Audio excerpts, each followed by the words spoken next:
Ladies and gentlemen, boys and girls around the world, it's time to experience the O's on the Original Sports Podcast.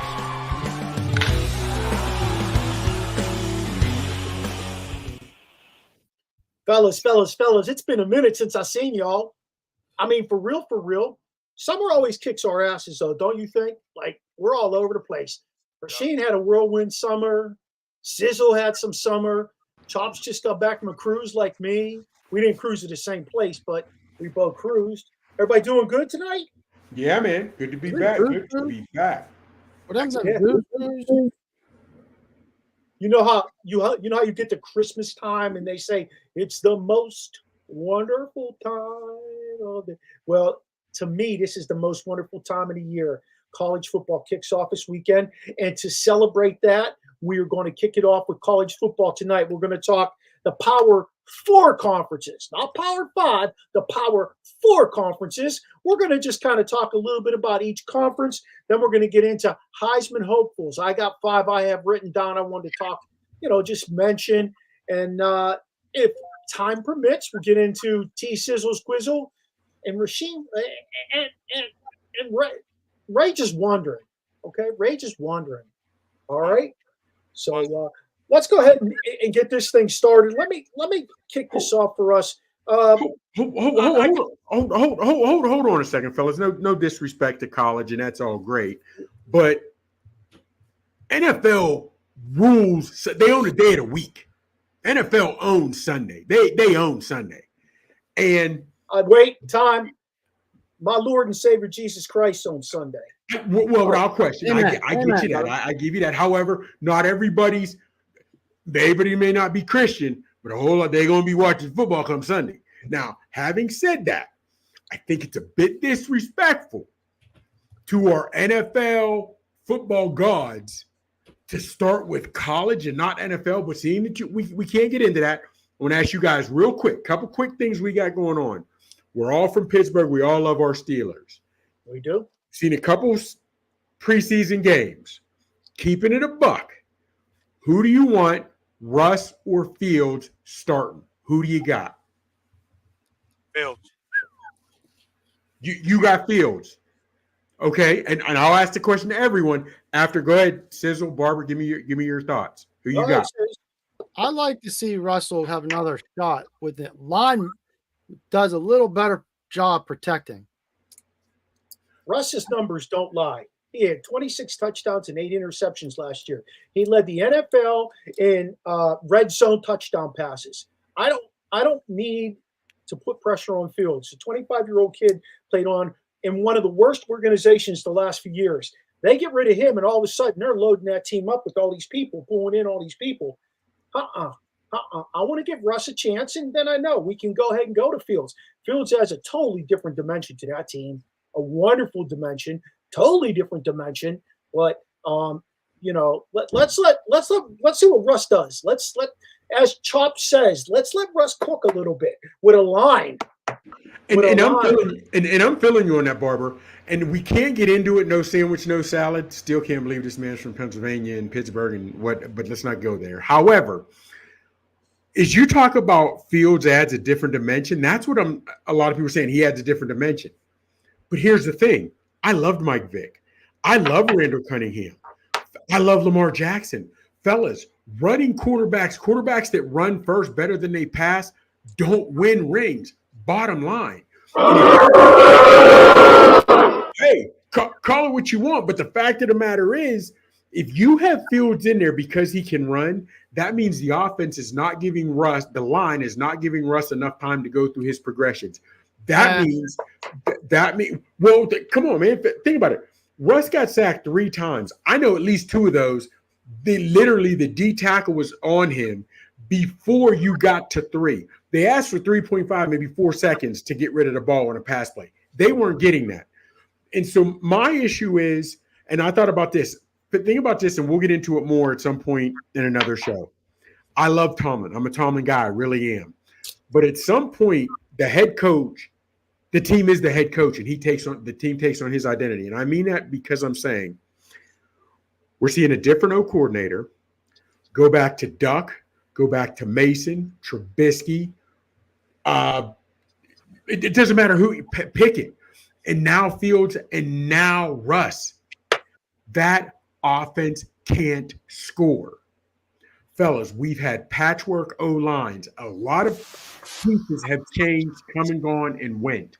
The only thing that stayed consistent is Tomlin.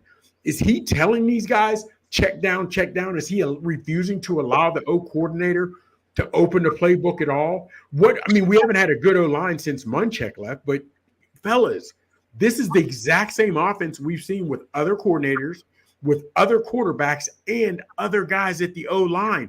They can't block the sun out of their eyes. Listen, I don't think it's the same offense. I don't even think they've displayed their hand. They go into that without a game plan in preseason. They want to see what the lower tier guys can do. Yes, they're trying to run the football a little bit. I blame that on the offensive line. Yes, they're trying to run some base patterns, trying to get some timing, especially for Russ. Yes, I get that. But they're not running something that is conducive to what they see in the defense they're playing against. I'm not as freaked out by that as I am freaked out by the fact that the offensive line can't block for shit. It doesn't matter what you're doing up front. You should be able to block the guy in front of you. In the number one pick, Broderick Jones, he won twice with Rousseau. And that's also a point I'm making. You're going to look at Okafor, who's now went to New England. If he goes to New England and shows out, because Doxson went to L.A., and now his game has dramatically That's on the O-line coach, my man. But here's the thing. And then it may be, but with the O-line, the O coordinator, all these guys are changing, different O-linemen, but it's still the same head coach. That's what's bugging me. And even though we're seeing, even against vanilla defenses, the guys can't score. That bothers me, fellas. It bothers me. It'd be different if they were scoring 40 points a game and in preseason, and we say it's against no defense. They were not even scoring. I think they were 3-4-0 last year in preseason. Then they shit the bed. Huh? They were 4-0 last year. Exactly. Then they shit the bed. I don't hold a whole lot of stock in preseason. I know I'm going to sound like I'm contradicting myself. I want to see Russ just play with the first team and see what he can do because he's a Super Bowl champ.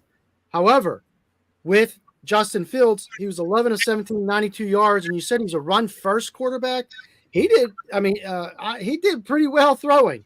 He did have 42 yards rushing against the Bills, but I think he just adds a whole new dynamic. I'm just going to be a little bit more patient with Russ, see what he has.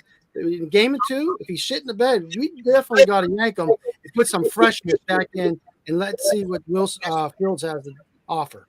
You know, here's the thing. But you know that touchdown pass chops that Fields didn't hit? That's what I was going to. He slowed down. That was the receiver. That was on him. That was hold on on. Receiver. Hold on. In the end zone, now I understand Fields overthrew him. I don't know that he slowed down and Fields overthrew him, but I also know there were a couple plays in there where Fields just didn't get the proper read, and that's not his fault because he didn't have proper tutelage in Chicago. But if you want this man, but if he can't expect if his O-line is not giving him the time, he's not going to progress. He's never going to be able to get through his reads. He's not going to get to become a better quarterback. So we'll see. We'll see. We'll revisit this. All right. What's your next one, Chops? You said you had some spontaneous stuff for us. Yes. Real quick. We have CeeDee Lamb holding out in Dallas. We got Ayuk holding out in San Fran. We got Trent Williams holding out in San Fran. Of those three guys, to you, who makes the most – who would you be most worried about not being there? Trent What player needs to be there the most? What team needs what player the most, should I say? Trent Williams. My opinion. Okay. Hey, Pittsburgh's showing you if there's no continuity on the line, you can't do shit. And Williams is a perennial All-Pro, right? Niners, they got other receivers. They'd love to have Ayuk, I think, maybe not, but they could do without him. And CeeDee Lamb, it's the Cowboys. Is he gonna? He definitely add a dimension to that offense, but again, to me, wide receivers are a dime a dozen. Trent Williams is a beast. Yeah, fellas, the way the market is set, they always say, "Well, it's next guy's turn." So-and-so got paid. Next guy gets paid more. Next guy gets paid more. Right now, we've seen Trevor Lawrence and some other guys get paid top billing. I'm going to go Trevor Lawrence and Tua, top paid in the league. They're not the best in the league. Do you guys do you agree with how this works? Just next man up is going to get paid more? Or do you believe it should be the next guy up gets paid what you're worth? Now, I understand you get paid what you're worth, what someone will pay, but do you think you should be paid on merit and what you've done? Or, well, last guy got X amount of million, so we have to give you this amount of million. In terms of quarterbacks, I said this last time that we actually had this kind of discussion. It's under discussion with the NFL owners to have a separate salary cap when it comes to quarterbacks. Okay, so Tua is overpaid. He has not done anything yet, fellas. Not a thing. Okay, Trevor Lawrence, he's overpaid. He has not done a thing yet. You got to prove it to me. I'm a prove it kind of guy. You're missing a guy. What about Kirk Cousins? 4 years, $180 million. Overpaid. Daniel Jones, $40 million. Oh, The Giants are in trouble for an eternity just because they gave that dude all that money, and who's going to take him? Unless they take the huge cap hit 1 year and fall into the abyss, they're in trouble. Man, they're so bad nobody will buy my Steeler tickets against them. Can't you get them jokers away? It's like a fourth preseason. All right, fellas, your boy, I'm good. Those are just some things I want to talk about the NFL. So let's rock and roll. We're in the college. Let's rock and roll. Let's get it done. Let's talk ACC to start with. The ACC is now Boston College, Cal, Clemson, Duke, Florida State, Georgia Tech, Louisville, Miami, NC State, UNC, Pitt, SMU, and Stanford, Syracuse, Virginia Tech, and Wake. First off, think about how many teams I just read off to you guys. I was wondering when you were going to stop. Yikes. How many is it? Something like 18. How many? Something like 18.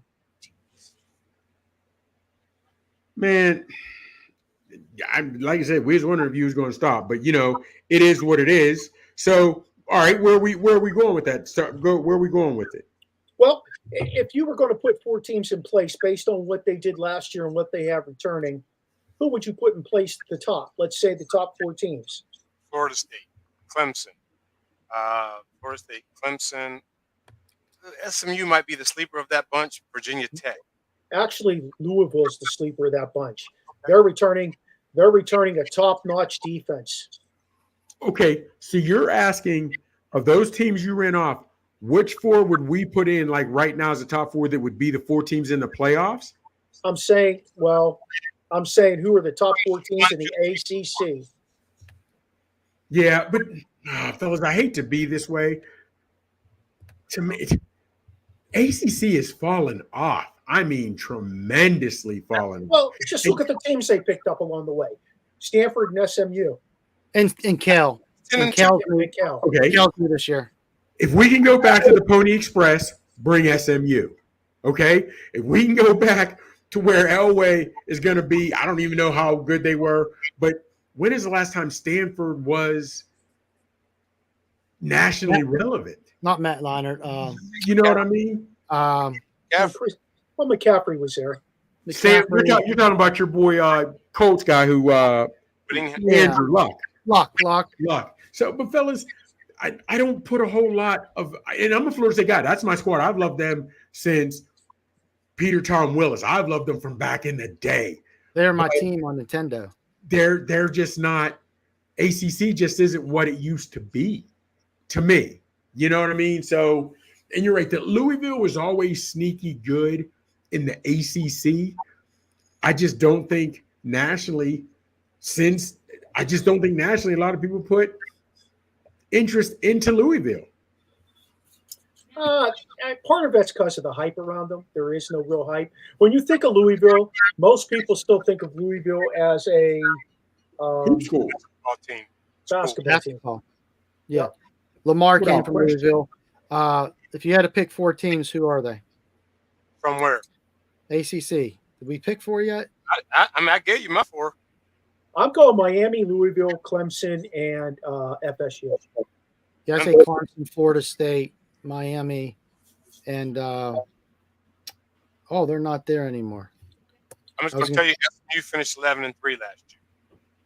Who? Yeah, might not be much. They won the American Conference at 11-3. Who? SMU, Ponies. Right. The I fact, would say Virginia Tech. My fourth was Virginia Tech. the fact that the ACC took SMU, again, might have won 11-3. They're not a national powerhouse. You look at some of these other teams that big time teams, USD still carries weight out west, and they jump to the Big Ten. Oregon's they've been up there the last few years, and that they jump to the Big Ten. ACC takes SMU, fellas. I mean, who was left? There was no one left to take. but that's what I'm saying. ACC isn't what it was. You know what I mean? It really, think about it. When we used to love the ACC, you had Bobby Bowden. You had your boy, you just mentioned, from Virginia Tech, Beamer Ball. We still have Dabo, but even Clemson isn't the powerhouse they were 3-4 years ago in the national. Clemson was 9-4 last year, Yes. but still, K Klubnik comes back from his shoulder injury. We'll see what happens. Yeah. We'll see. We will see. Let's jump to the next one, baby. All right, let's get on with the next group of teams. Here we go, the SEC, guys. Alabama, Auburn, Arkansas, Georgia, Florida, Kentucky, LSU, MSU, Mississippi State, Ole Miss, Missouri, South Carolina, Tennessee, Texas A&M, and Vandy. What are we going to go? Georgia. And I don't have a specific order. Of course, Georgia. Okay, Georgia, Bama, LSU. And then the fourth is a pick 'em. But see, fellas, I'm going to say this, and I've been thinking this for about the last 10, 12 years, real quick. I hate preseason rankings in college. And I say that because every year we'll see a team that starts high and they'll lose a game or so, but they don't fall deep as far. Or a team that hasn't been ranked and they're trying to come up the ranks, but seeing that they started the season so low, they're not getting the love due. I don't think there should be any rankings until 4 to 5 games into the season, because then we get to see who's the best teams in the country. So, and again, we have our top 3, 4 in every conference who we know. And there's going to be a shock here or there, but for the most part, it is what it is. So for me, Georgia, Bama, LSU, in the fourth, pick them. Ole Miss. I'll probably go Florida. I like Ole Miss. Although Ole Miss, I will tell you, Ole Miss is rated really high this year. They're returning quite a bit. They're preseason pick 6. Yep, they're returning quite a bit. So it's going to be interesting for them to see how they actually play out, because Ole Miss has never won a conference championship, never, and they just don't seem to. They just don't seem to have enough to get over the top to get there, And it's Ole Miss we're talking about. I mean, you hear about Ole Miss forever, and isn't that where Manning went? Yes. Eli. Yeah, Young, exactly. Eli. Yeah, exactly. So, you would think when he was there, being that he was such a top draft pick, that, he basically would have led them to some productive seasons, but no. No. I'm looking right here. I'm looking at the SEC on my cheat sheet. And let's not keep out Mizzou. Mizzou's a sleeper. I've heard that. Okay. I don't know a lot of these teams. Like, of course, we know Ohio State, Texas. They've got a lot of guys from the portal on their roster this year.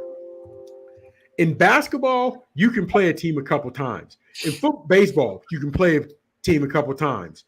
Football, you're one and done.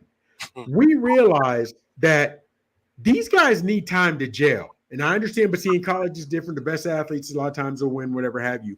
But fellas, these guys are who's supposed to be ranked and who's ranked and what their talent looks like on paper. Number one, this is why we play the games. But with the transfer portal, it's changed the dynamic.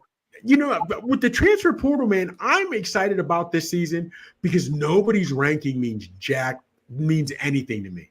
Because again, we need to see what's going to happen. You know what I mean? So I like the fact that we do this and see where we and how we end up. But with this transfer portal, this is a whole new ballgame. Literally a whole new ballgame. Here's something to think about. Caleb DeBoer is now the head coach at Alabama. Can he continue on with what Saban had there? Can he have the same type of recruiting? Can he pump out the same type of product that Saban did? I think Saban quit because of the portal. Because now he was already paying people. I know he gonna think they were just coming to Alabama. They were already doing that. So now it's even, and now it's gonna show, hey Nick, we're all equal. You're not as great as a dynamic coach as you thought you were. Because now we're all giving out money and we all get great players. So you're not who we thought you were. That's right. Now, is that let me ask you this. In my opinion, that's my opinion. And it's a good opinion. Do you think that Saban was already doing NIL before it was legal? What? Yeah. You want to call it NIL, call it what you want, but boosters were kicking in. Yeah. Fellas, don't get it twisted. I'm sure it was kicked in everywhere, but it was more kicked in there at that time. So now that it is legal, he has a problem with it. It's kind of hard. Oh, yeah. Well, now, wait, guys. Now that I think about it, it's kind of hard to say that because if money was flowing, how come it wasn't flowing like that in Texas where they got all the money going? How come it, you know what I mean? Like Texas Texas, A&M. it might have been flowing there because they kept finishing high in recruiting, but that's something to think about. Now that I think about it, it's like, it wasn't flowing because they weren't offering as much as, hey, we got this. We're winning every year. Come to Alabama, and we'll hook you up with a little something. Now let's talk about Georgia for just a second. They have possibly QB1, maybe one of one in the draft at quarterback in Carson Beck. He was rated in the top 3 last year coming out of college in terms of quarterback efficiency, passing. He had almost 4,000 yards passing last year, Carson Beck. Is he going to be the difference maker for the Bulldogs again? Because, they lost a few guys. Didn't they lose Brock Bowers? Bowers is gone. And McConkey's gone. Yeah. They did lose quite a bit. They lost like 15 guys in the last 2-3 drafts, something like that. They also lost some playmakers in their secondary. But I will say with Beck, the same thing I said about Bama quarterbacks before Jalen Hurts, and some people are saying now, call him Oklahoma guy, not a Bama guy.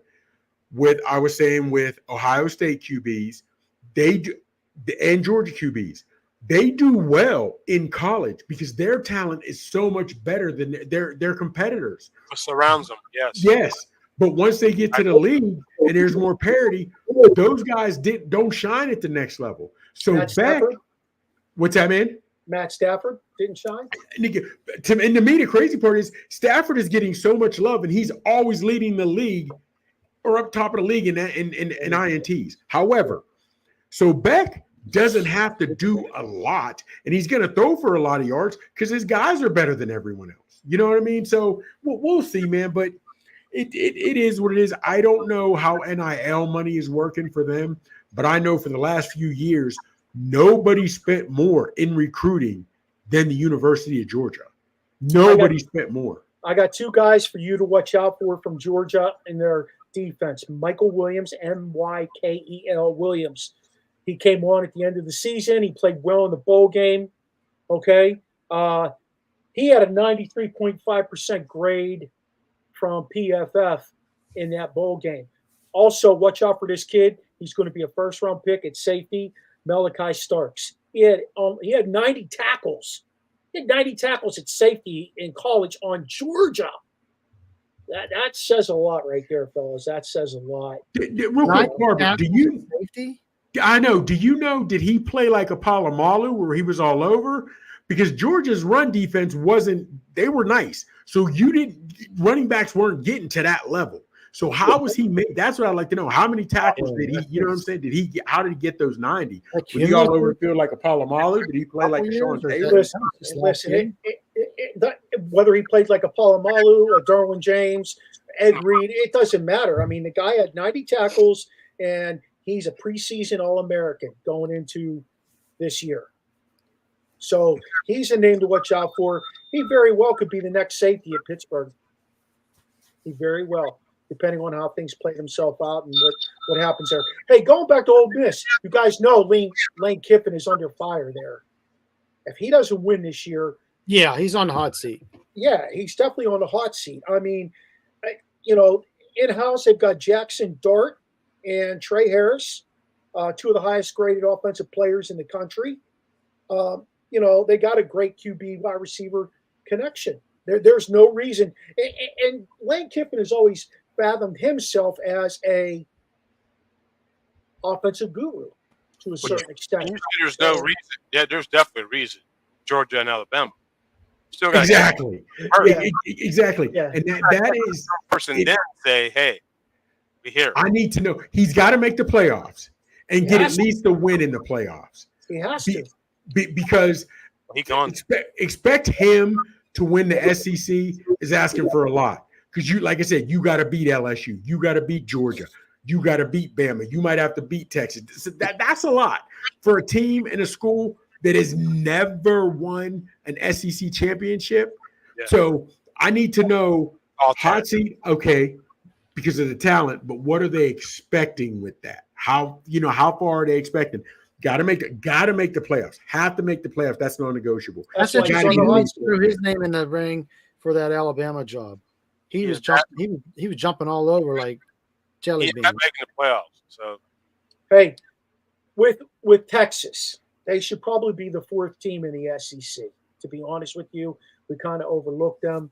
They're bringing back a kid who's been highly touted since he came out of high school. Went to Ohio State for 1 year because of NIL money before it blew up like it did. And Quinn Ewers. Ewers is a Heisman candidate. He really needs to take this team and lead it this year. It's his baby. They also got a couple of Bama transfers and Isaiah Bond and Amari Niblack. That's a lot of yardage that they can get out of that receiving game with those guys too. So Texas has got to make that. Sarkisian is smart. To me, he's one of the smarter guys in college football. So I look for Texas to be right there. All right. They should be. Injury is going to play a big role because somebody is going to have a key injury, and that NIL money has now been, I hate to say been wasted, but somebody is going to have a starter that got big NIL money to be impact player. He's going to get hurt. Going to have to. So it's a hell of a gauntlet to have to try to get it in. It's like a haunted house. It's like playing in the SEC. Yeah, because there's never really a day off. Even when you play a team like Vanderbilt, you're still playing a team. Right. All right, let's move into the Big 12, man. Oklahoma, Kansas, Texas Tech, Baylor, Oklahoma State, WVU, Kansas State, Iowa State. Texas is actually out of the Big 12 and in the SEC now, right? And TCU. That's your teams in the Big 12. Fellas, it's a pick 'em. Literally, it's a pick 'em. I'm going to say West Virginia wins the Big 12, but after that, for me, it's a pick 'em. Who you got winning the Big 12?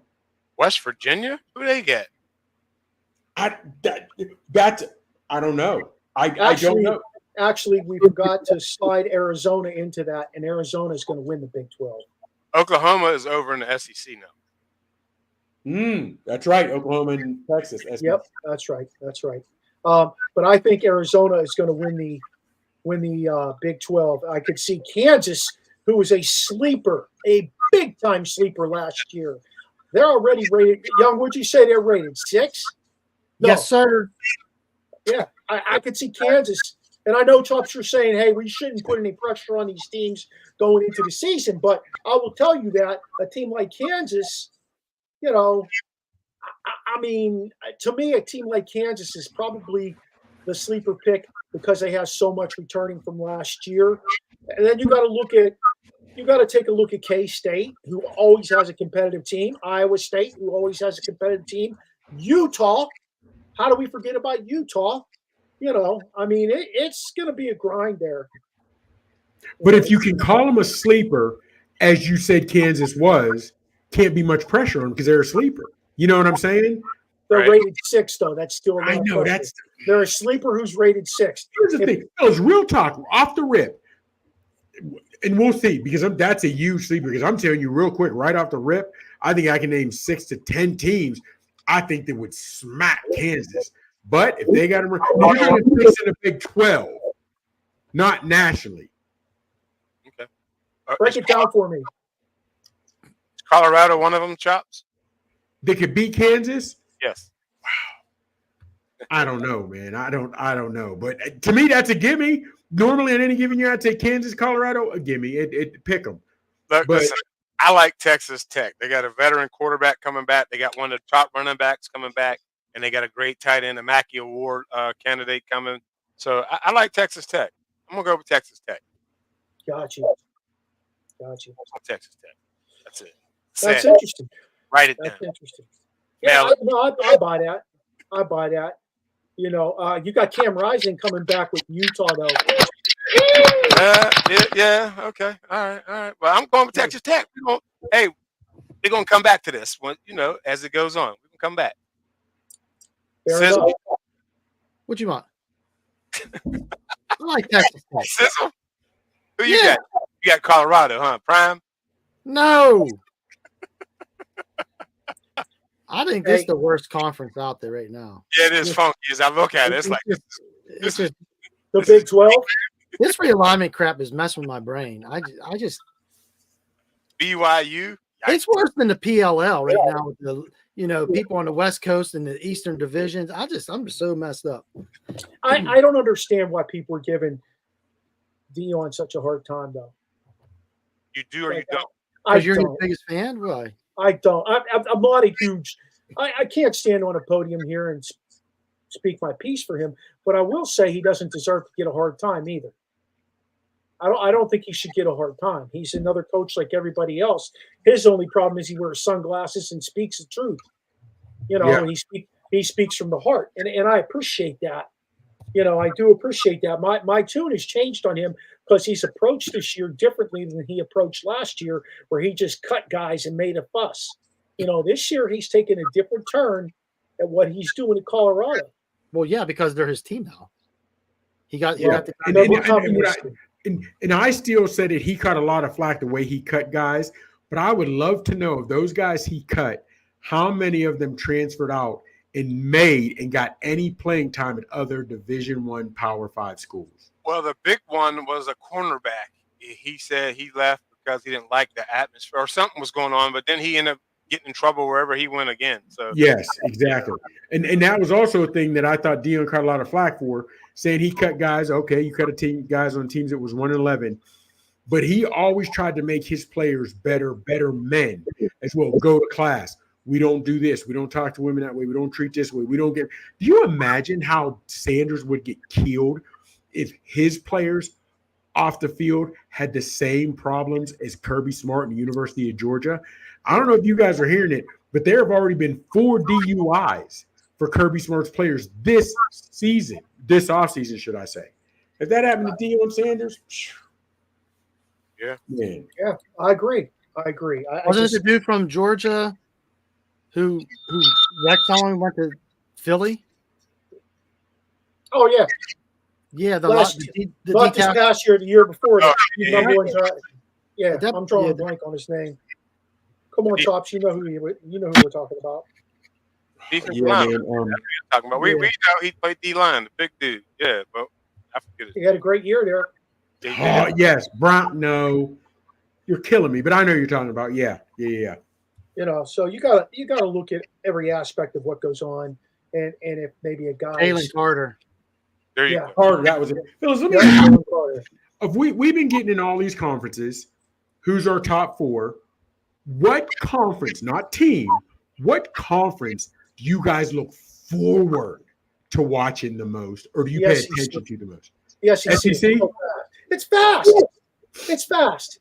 All they do is I'm sorry. Go ahead, Mark. I'm sorry. I was going to say, in the Big 12, they chuck the ball.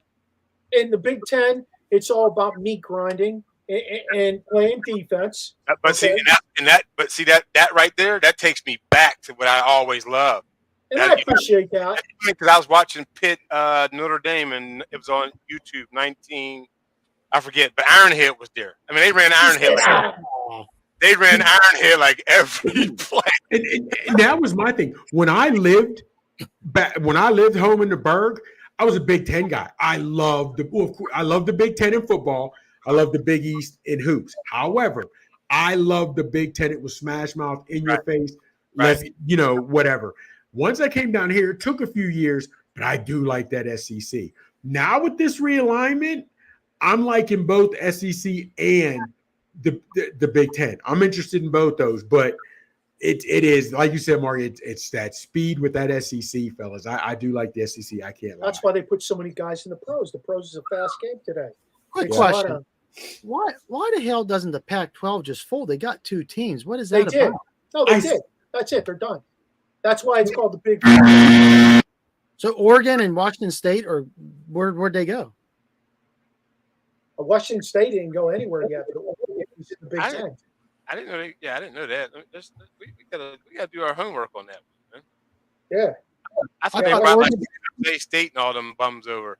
Washington State, the teams that are left in the Pac-12 have merged with the South. What's it called? South Mountain Conference. That's where they're at. That's where those teams are now. But Washington State's only one of them, and Oregon State. Yeah, that's all that's really left.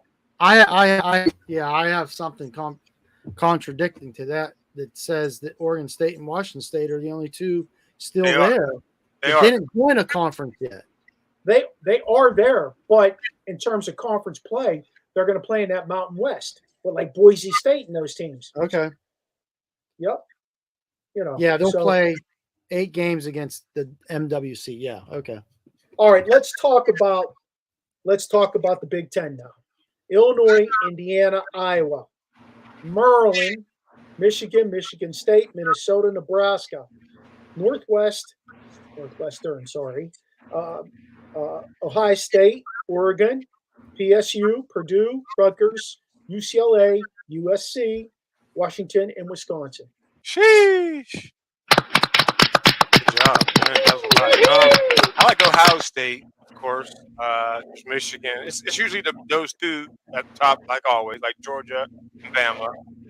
Penn State, man, if their quarterback can throw down the field, that would be good. But if not, they're going to funk it up.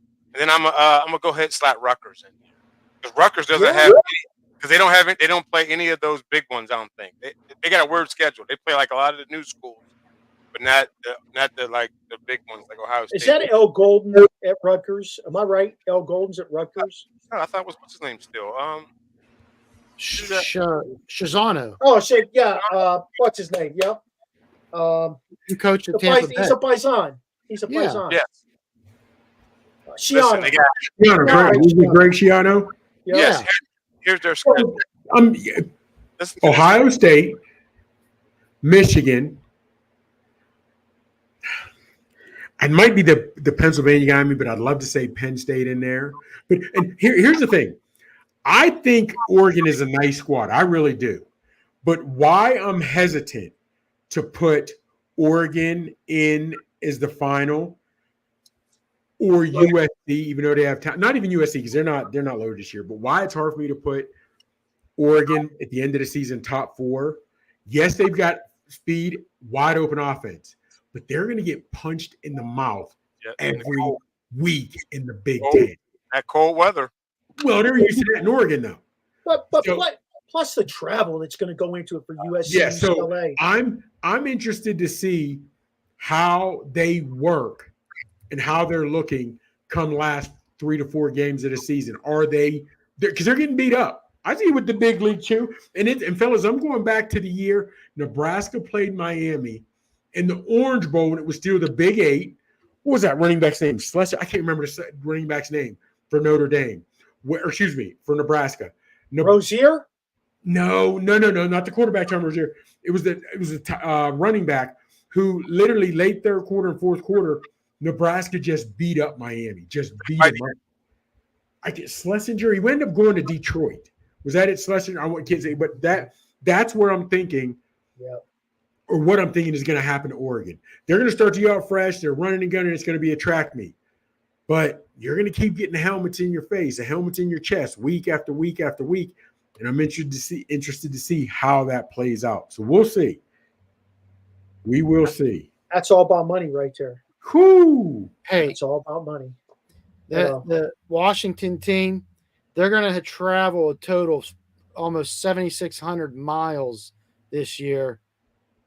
Not going to Hawaii, like a non-Hawaii team, because Hawaii, when they travel, that's putting some miles on the tires. But Washington, they're going to have to go to Iowa, Oregon, Penn State, and Rutgers. Total of 7,600 miles. That's going to take a toll on those guys. I'm not going to go with Michigan in this group. I'm going to go with Ohio State. I'm going to go with Penn State. That's like a number 3 out of this. I am. They've got some talent on the defensive side of the ball. I'm going to go with Wisconsin, fellas. Wisconsin is always a good team. Always. Rasheen, you said you like the meat grinder. You said you like the defensive guys. You like the defensive stop. That's always Wisconsin. Okay? I can't see Washington having a successful season because of the travel and because of losing Dubois. Okay? That's going to play an impact on them. I think you see somebody like an Illinois or somebody like that step to the forefront and be that team this year. I just think Michigan's going to have a drop off from Harbaugh compared to what they're brought in. That's my take. And the quarterback position is going to hurt. And the running back position, you lost Corum, who had been the guy for 2 years. I mean, it's going to be a different Michigan team from that perspective. Are they playing the muscle bound guy at quarterback? What's his name? Oh my gosh, he's super athletic. He's super big. Oh, but he can't throw the ball. Okay. He can't throw the ball. But Michigan's going to have a running. Fellas, who was the last quarterback at Michigan that you would have considered a passing threat? Greasy? Bob Brady. No, Brady was 6th round. Bob Greasy. Honestly, I was surprised McCarthy. I was surprised McCarthy went 1st round. He's having until he got hurt, he was having a good preseason. Chops, that's a really good point you bring up. Think about the Big Ten. The Big Ten alone. Ohio State never produces quarterbacks. Breeze was it. Michigan never really produces quarterbacks. Penn State doesn't produce quarterbacks. Jim Maverick. Gary Collins. Maryland doesn't produce quarterbacks. Yes, they do. You got Frank Reich. You got Neil O'Donnell. Neil O'Donnell. You have Boomer Esiason. You have Chris Kelly. Who? He didn't play quarterback for them. He played DB. And those guys are from like 35 years ago. But I mean, you look at the Big Ten. You can name more from Maryland than you could probably say Florida State. Yeah, true. Those two gave us the look. We got the look. Wanky. Ward. Not much Charlie Ward, though, but he could have been. I said Ohio State, not Florida State. Okay. Oh, yeah, Ohio State. Yeah. My go-to with Ohio State. Art Schleister, baby. Art Schleister. I'll bet you a buck it was Art Schleister. We can't do that. Hey, who's going to be a surprise team out of all of NCAA football? Who's going to be sneak in there? I think I named mine. Yeah. Virginia Tech, Texas Tech, and Rutgers. And by SMU joining the ACC. They was 11-3 last year. They're going to pray. I'm going to go with Kansas. That's going to be my surprise team. Even though they're not – it's so wishy-washy with Kansas, but and Chops is right about that. They're not really a surprise team because they're ranked 6th, but they're still a surprise team. They made a 6 in the Big 12, 22 in the country. 6, Yeah. are they? Yeah. How about this? Let's take a look at coaching surprises. Who's going to be the first guy on the hot seat? Day. If he don't beat Michigan to get it done, Day. Yeah, that's a You good mean one. Ohio State? Yeah. And if he doesn't beat Michigan, Day, then him. Because fellas, here's the thing. Kirby, even if he hypothetically lost 3 games this year, he's earned it. He ain't going nowhere. Dugbo, or however you pronounce his name, it's his first year at Alabama. They'll still be decent. You know what I mean? But your boy in Michigan, it's his first year. Day. I think the guy from Maryland should be on the hot seat. How about the guy from Florida, Billy Napier? What about my boy Jimmy Franklin? Oh, Bro. He will never be on the hot seat because he makes way too much money. Wow. He signed a 10-year deal 2 years ago. So here's the thing. You talk about Franklin.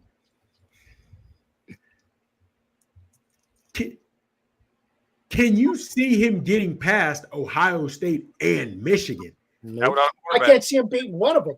I know, so that's my thing. If you're resolute to the fact that he's gonna, we'll be happy. They'll be happy in Happy Valley if he could split that. Let alone you ain't go. So don't even think 2-0. So as long as he doesn't shit the bed elsewhere, he should be okay. But hindsight's 2020. But if you were Penn State, don't you think you would have probably tried to keep Bill O'Brien around? Keep who? Bill O'Brien. Instead of letting him go to Texas, he went down to Houston. He's the guy who came in after Paterno. I was going to say he was Franklin's predecessor, right? I mean, he weathered the storm with no scholarships, getting recruits to come back. He set the table for Franklin. Franklin has not been able to clean up the dinner.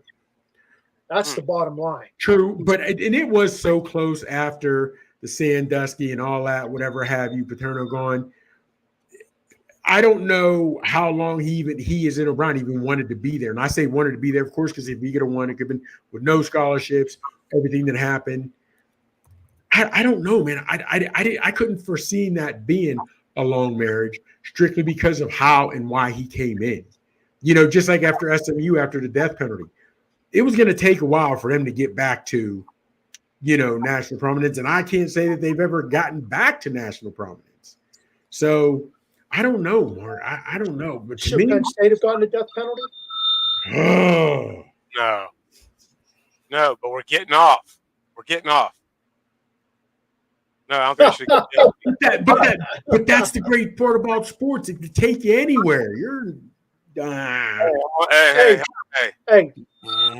The playoffs. The playoffs is the big thing this year with NCAA college football. We've talked about the top teams in each division. Okay, the number one team will get an automatic bye, but you could be a number one team, and when they rank you for the playoffs, that doesn't mean you're in the top 3 or 4. That means that you got in, but you could be playing in the first round. And all the first round games are at the home field of the team with the best record. Yes. Now, it's pretty crazy. I know, but I'm interested to see what will be the tiebreaker if one of these teams has a better record or 2 ties. You know what I mean? Yeah. But now, would you say, let's say for sake of argument, a SEC team is going against an SEC team is playing an ACC team, and they're both 10-1, hypothetically. SEC 10-1 has to carry more weight than an ACC 10-1. You would think there's a power ranking type of thing. Yeah, but I'd like to know, what is that going to be? And I'd like to hope they've already got things like this ironed out, because hell, we haven't even gotten into the playoffs, and starting with the 12, they're already looking to expand it to 14. You know what I mean? In terms of that, Choppers, what I would do, and they may have this might be the piece that they have in place. I would look at all their opponents that they beat and all their opponents' records and who they beat. You know then what I'm on saying? that aspect, okay. So on that aspect, do you go opponent strength of schedule when you say compared to they beat? So you're going strength of schedule. Yeah. Yeah. I'm Yeah. with that. You And have this to. format is only good for 2 years under the contract I was reading. Yeah, So because they want to they're- expand again to 15 they'll or expand 14 it again. or 16. They may Yeah. go in even That's four going to be numbers too much. because it's a power Yeah. four. It's a power four.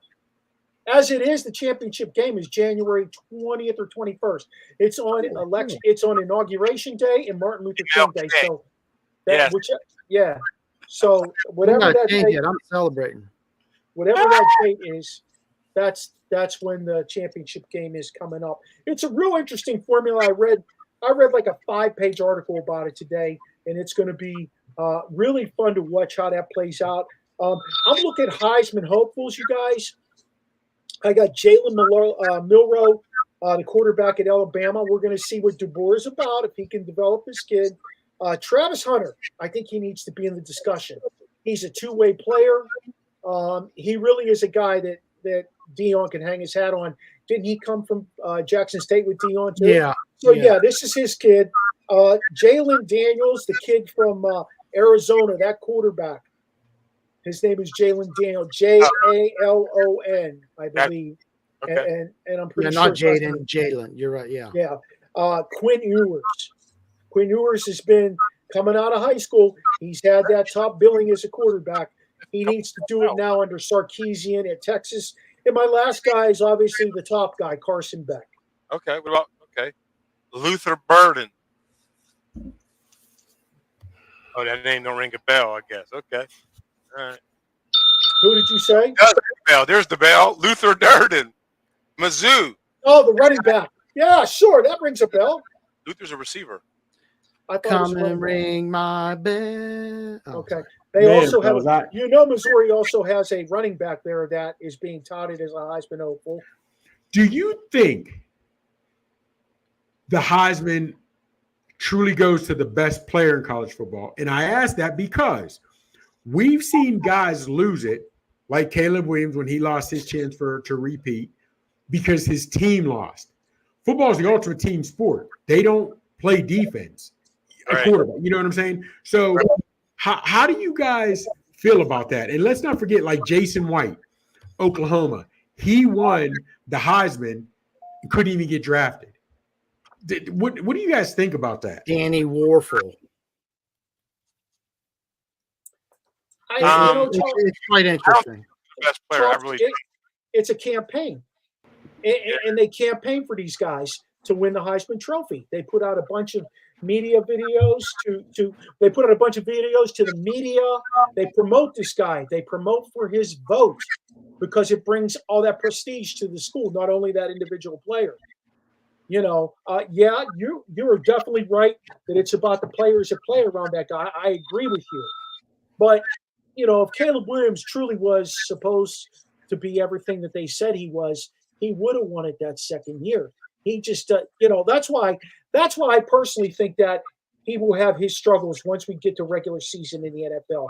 Yeah, he's making some nice throws. Huh? I said, we're about to take this somewhere else. Absolutely. That's the great thing about sports. 6 minutes. But we're talking about the Heisman and how the bottom line is we're talking about the Heisman, and Chops had it right on, right on point with, is it about the player or is it about the team that they play on? And I think it's a collaboration of both, but I think it's about the university pumping out cash to the media and the voters to get their guy elected. So if that is true, because I never thought about it that way. So if that is true, does that sort of make you look at what the hell are we doing here? And I say that because we all come 10 weeks into the season, come December, we'll know who we think our Heisman hopeful should be. Right. And it had not a damn thing to do with any of these media and the press junkets and the money that's being pushed.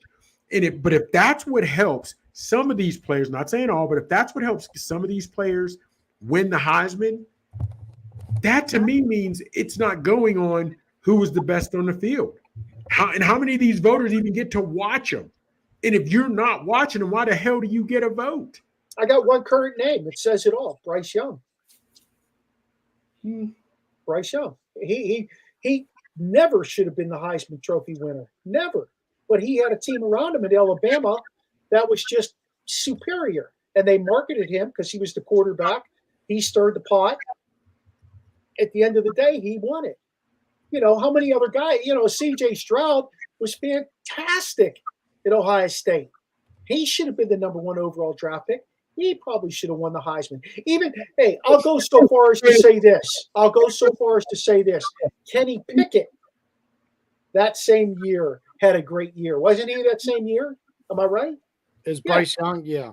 Yeah, he had a great year. He just didn't have the pieces of the puzzle around him. Yeah, he was 30 though, but yes. Yeah. Little hands. Yeah, little hands. He still has little hands. He has Tyrannosaurus Rex. Shane, how you doing on time? We got 4 minutes, Dougie Fresh, and you're off. All right. So let's go with T-Sizzle's Quizzle. Nice show, fellas. You told me we're talking about the Power Four. I thought we were talking about the cast of the OSP, the Barber, the Rasheen, Chops, and T-Sizzle. But we broke down these conferences. Which conference has the all-time winning record in bowl games? Big Ten. I should have said Pac-12. I'm going to go Big Ten. ACC. I'm going to go Big Ten. The SEC has the most wins. Okay. Yeah, SEC. And based on our rankings, that's the conference we're really most excited to see this year. Is that right? SEC. Yeah. Okay. That's 100% true. All right. Now, I would like to know, since you were able to find that stat, what conference has the most teams in the most bowls? Because if the SEC, let's hypothetically say over this since bowl game, let's just say SEC's had 100 teams since bowls began. They've had 100 teams in bowl games, and they're 51 and 49 hypothetically. But let's say the Big Ten has only had 90 teams in the bowls, but they have 48 wins. Then you know what I'm saying? I would like to know that as well too. More chances. Hey, listen. Yeah. I've been wondering, guys. Is it the darkest era of Pittsburgh sports? Woo! Yeah. And you know what though? But why you say that, Mark? Because the Steelers in the 80s, the Penguins in the 80s. I'm talking this era right here, like what's going on now, currently, like the last 5-10 years. That the last championship we had was the Penguins, right?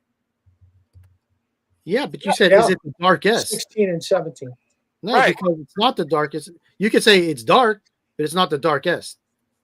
Well, shoot, when Steelers were winning, everybody was winning, right? Or no, Steelers and Pirates were winning.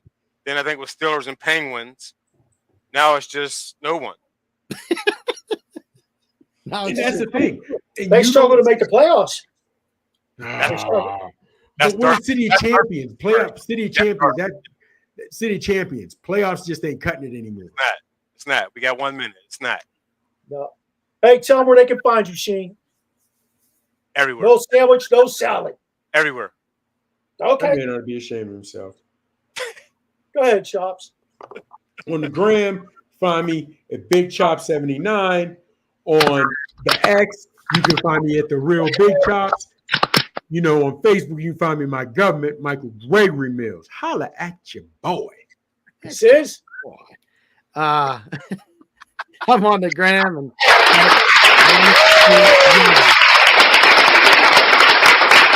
you told us our time is short. Let's get through.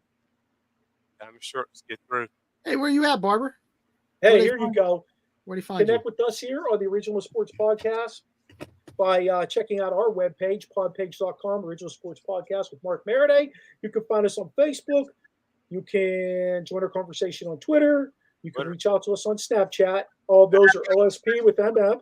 You can also find us on Instagram, TikTok, and subscribe to our YouTube channel, which is Original Sports Podcast. Shout out to our networks, Let's Talk Sports, Sideline Sports, Elite Sports and Entertainment, Peak One Network, and Manning Media. Our show now is on Tuesday nights on Roku, from 7 to 8 o'clock. So hopefully you watched us live tonight. Yes. Feel free to let us know if you have any comments, questions, concerns. Yes. You just want to chime in, whatever you want to do. Give us a shout out at originalsportspodcast@gmail.com. And I want to give a shout out to Steve Medley for doing our voice intro, Charlie Hodgson for writing our music, and join us on Saturday for a special episode live at Il Forno in Frederick at 4 p.m. We'll see you.